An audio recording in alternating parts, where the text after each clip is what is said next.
split decision in a row. After having it come down to the wire in Florida, was there any part of you that was like, ah, here we go again? Man, whenever you hear that, like that split decision, you always get a little bit scared because you never know how the judges, are in different places. So, and I think that's why I was actually trying to go for like a few finishes this fight with the leg locks and stuff because I did not want to leave it to the judges for that exact reason. But fortunately, it went my way. I mean, look, that was a close fight. You had moments, she had moments. Obviously, you're feeling a bit of the damage, I'm assuming. How confident were you when the fight ended that you'd done enough? I mean, I felt pretty confident. I thought like I didn't think there was a doubt in my mind that I had, lost the fight. So that's why it kind of caught me a little bit off guard when the judges gave it to her. I would say maybe I did lose like a round potentially. She did a lot of damage. Like when she did catch me, she did a good amount of damage for sure. Late in the first round, you were doing well, you were on top, and then it looked like she turned it around and was really going to work. Can you just describe how much trouble were you in terms of being hurt and just how she was doing? I think that that comes with being in this game for a long time and having so much experience. I think that being in those deep waters and being in trouble is not new for me.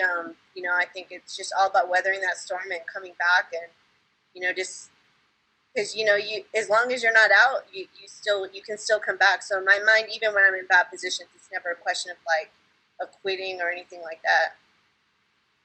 So, Carla, with the victory, you are back on a nice win streak. I want to talk to you about two people. Obviously, you talked about Claudia Gadea, and I feel like that's the one you have your eye on. A lot of people are talking about Amanda Ribas and how she's, kind of like the popular new one in the division, and a possibility about that fight. Who really stands out to you? Who would be the one that you want the most? Either one, like I know Claudia has a fight already booked. So I mean, Amanda Ribas, I think is the next fight that makes sense. I haven't really like seen her fight too much, but like for me, it's I don't need to see someone fight. I take fights, and that's what I do. Final question: did you bring enough cookies to celebrate to Fight Island? I did not bring enough cookies, but you can bet your dollar that I'm gonna find them. Congratulations, Carla. Thank you so much. We'll go next to Jim Varsalone with the Miami Herald. Your line is open.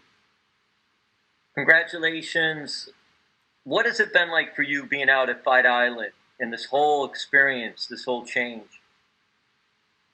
Honestly, like when they told me I had an opportunity to come to Fight Island, I was like, sign me up. Like I didn't, just fighting out here, I think is a very historical experience. Just the whole process of being here, and just to be on this first like round of trips, I think is like a just a really good thing, a really cool thing to be a part of, and it has by far been like the most unique experience of my fight career. I mean, outside of tough, like this has just like been so crazy and different, and like I feel very like excited that I was able to come and be a part of all this. You experienced in Jacksonville, Florida, and did that any of that experience there help you in this experience? Yeah, it definitely did.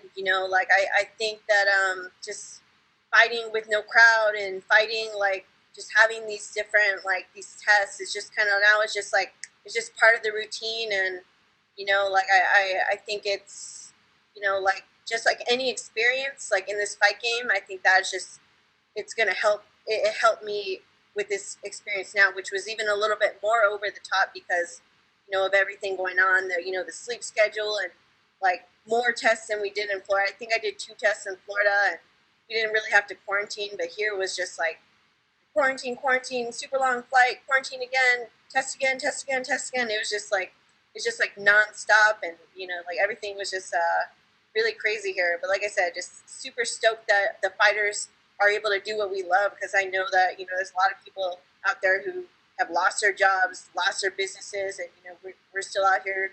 You know, no matter what hoops we have to jump through, we're still out here. And two more, and I'll be done with my questioning.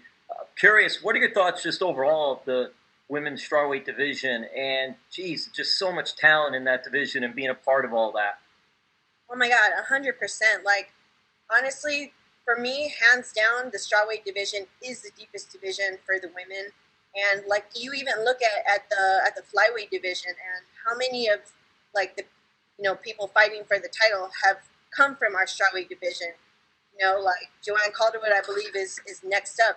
You had Joanna fighting for that belt before too, and then potentially, another contender is Cynthia Calvillo, all coming from our division. So I think that just shows you how deep we are, that we can even bump up a division and be in those title talks. And you've been fighting. You're a veteran of the sport, and you're doing very well for yourself in the fighting game, in the MMA. I'm just curious, though, what is it like when you're on ESPN, and there you are on the main card of a big show, a big event, and just the thrill of that? How thrilling is it? Still thrilling. How thrilling is it? Honestly, it's so surreal because back years, I've been fighting professionally for over 10 years, and even fighting in front of even being on TV was like, oh my God, I'm on TV. And now to be fighting on ESPN, which just shows how mainstream our sport has become, is just almost something that I couldn't even have fathomed when I started doing this sport, to be a part of all this. So I'm just enjoying the ride. It's amazing. Well,